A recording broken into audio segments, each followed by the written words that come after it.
Welcome to a family art workshop presented by WheatonArts. In this video, we will be making seed paper.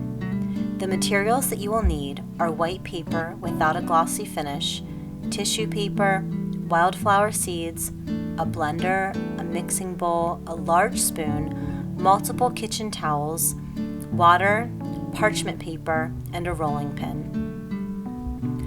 To begin, tear white paper into small squares and place in a mixing bowl. I used about 12 sheets of paper and tore the paper into 1-inch squares. Pour water into the bowl, making sure to cover all of the torn paper. Allow this to soak and soften.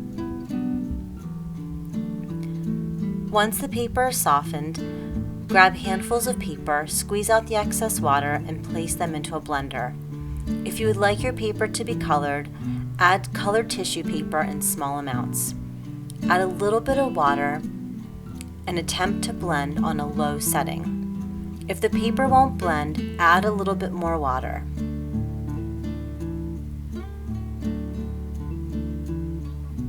When the paper blends, a pulp will form. If you need to add more color, add small amounts of tissue paper with a little bit more water and blend. The pulp should be the consistency of oatmeal. Continue to add the colored tissue paper with a little bit of water until that consistency is achieved.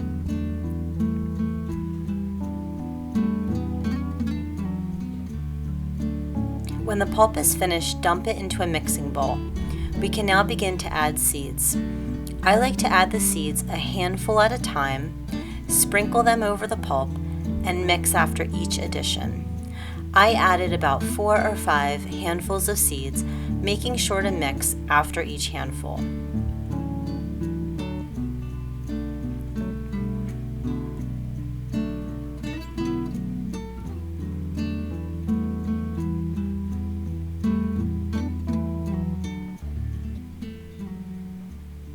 Place a kitchen towel on a waterproof surface and spoon the pulp directly onto the towel. Spread the pulp with the back of a spoon or your hand. Place parchment paper over the pulp and use a rolling pin to gently roll out the pulp. This will remove the excess water as well as thin out the pulp. This is beginning to form a sheet of paper. Place a dry towel over the pulp and flip all the layers.